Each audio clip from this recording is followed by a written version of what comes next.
Hello friend, I want to tell you about the Viano W639 car. The Mercedes Vito II/Viano W639 is the undisputed leader in its class when it comes to styling and equipment. However, due to its unreliable predecessor, the car does not enjoy a good reputation on the used car market. Are these concerns justified? Modern diesel engines are not very durable, so it should come as no surprise that we usually recommend petrol engines. Unfortunately, in the case of the Mercedes Vito II/Viano, there are only a handful of petrol engines on the market. The choice is simple, either diesel or another car. Which engine is less prone to failure? Certainly not the 2.1-liter engine from the CDI family, in which not only are the control electronics and injection system faulty, but in extreme cases, a hole in the pistons can even be burned. The V6 engine is slightly less problematic, but even in it, typical diesel faults may appear over time. If the model you choose has already covered a distance of around 200,000 kilometers, you must reckon with a considerable risk of failure. Fuel consumption?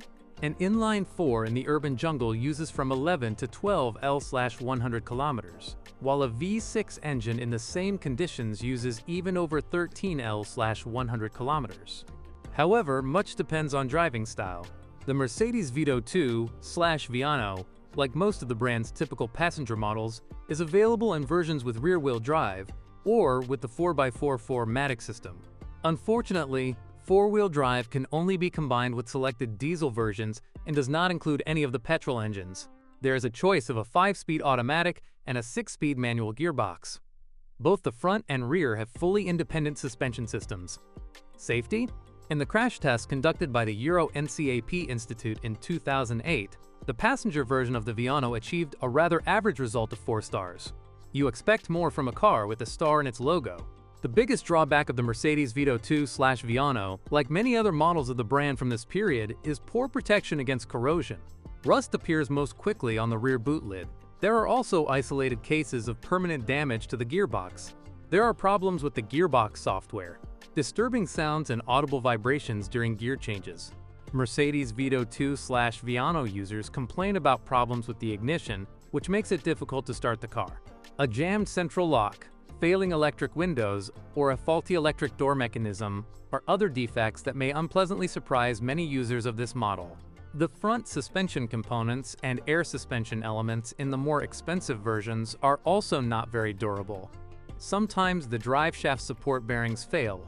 In turn, the numbers and letters on the onboard computer display fade over time.